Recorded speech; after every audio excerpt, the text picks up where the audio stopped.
I got one. Okay. This might take a while. What is your beef with Al Heyman?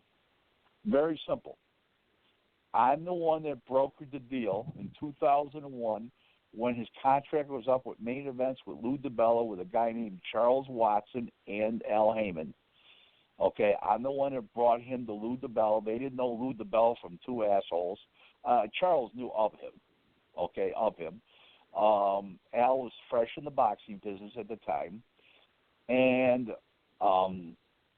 we put him on ESPN in a non-title fight. He was IBF champ at the time. We put him on ESPN in a non-title fight. I believe it was in August. I think we signed him in June, if I remember.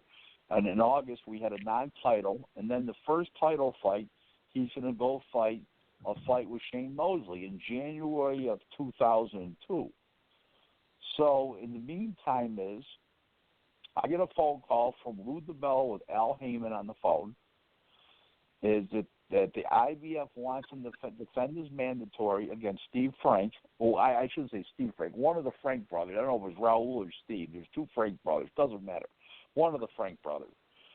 And if he didn't defend it right next against him, he was going to get stripped. And I says, guys, a unification takes precedence over a mandatory as set down by the Ali Act, because it says they cannot interfere with the interstate commerce of professional boxing. So in the meantime Lou says, I'm not going to go there with the IBF. I want you to call Joe Dwyer. This is with Haymon on the phone now. And I want you to literally talk him into allowing this fight. I says, guys, it's not going to happen. They've been under investigation for a couple of years at that time. I told them guys that and what's his name knew about it. Al Heyman heard of it, and of course, DiBella knew everything about it. And I said they're not going to go against their own rules. It's just not going to happen. So Lou says try. So Heyman had been on the phone. I said, okay, I will try like that. In other words, like I'll give it an effort, but I know it was going to fail. I hang up from Lou. I hang up on those guys. I call Lou back. I said, you fucking asshole, you know this can't be done. Okay? I want you to try. It's Al Heyman. He's a big shot in the music business, and I'm going to work with him in the boxing business. I says, listen, it ain't happening. He says, try. Okay. So I called up Joe Dwyer, who's now deceased, who's my longtime friend. And Joe thought the world of me, okay? He said, Rick, I can't do it. If I could do it, you're about the only person I would do it for. I said, but I can't do it. It's against the rules of the IBF. The mandatories do, blah, blah, blah, blah, blah, blah. So I said, do me a favor, Joe. I would never go over your head.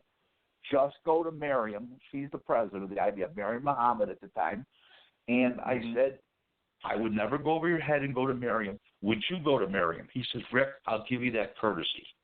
Mary and him call me back on a three-way, and they says, Rick, we can't do it. I says, no problem. I call back DiBella. DiBella doesn't answer his phone.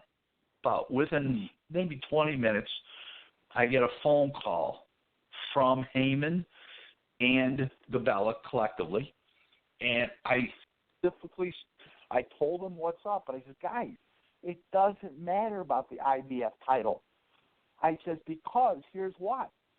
If Vernon is going to beat Shane, okay, because I had told him he was going to beat him, okay, and I was the one that was completely proactive in making the fight. I was the one that was all over them, saying that Vernon would beat him. Okay. I said, if he wins, he's going to be the WCC champ. You don't have to pay $60,000 in sanctioning fees, and you don't have to deal with Steve Frank as a man, or the Frank kid, whatever his name was, Steve, Raul Frank, as the man. I think it was Raul. You don't have to deal with Raul Frank as the mandatory. You just go on to defend the PC title and do what you want. Haymon drilled me a new asshole. Drilled me a new asshole. Okay? Now, here's a guy who talked him into the fight. You listen? Okay, then he wins. I'm there ringside. He gets knocked down. I don't know. Shane must have got knocked down, 3 times? Yeah. After the fight was over, Haymon gets called to the podium. Probably the only time he ever gave us a little speech and just said, "Thank you, HBO," and "Thank you," and "Yeah, Vernon did a great job. Thank you for Cedric Persson, Mosley," and blah, blah, blah. Okay. Never said thank you. Never acknowledged me. We all went out for dinner after, and he blasted me again. Okay? I'm the one that talked them into the fight. I'm the one that told them the IBF's not going to do that, and all he did was abuse me. Okay? Well, guess what? I've been getting even ever since, and that was 17 years ago. Okay? In every way, shape, or form. Okay? So when he does something wrong, I'm the first to announce it. Now, there's been some assholes on Facebook, like Henry Ramirez, who I happen to block because he's got his head so far up Hayman's ass, you can only see his ass. You can only see Henry's ass. In the meantime, I had to block him. But there's people. Oh, Hayman's never even heard of you. Haymon doesn't even know you. Please stop. Okay? There's no, as Don King said, if you don't know Rick Glaser and you're in professional you're in professional boxing, you're not in professional boxing, and that goes throughout the world. And that's a fact, guys. Okay? This guy belittled me. He insulted me.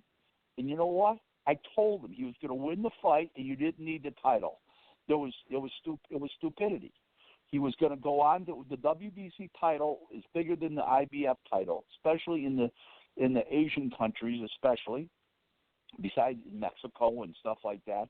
And he was going to win. And if he would have lost, he wouldn't have the IBF title anyways. And he would still have paid $60,000 for the sanction fees, 3% of $2 million or $60,000. He didn't even have to pay it.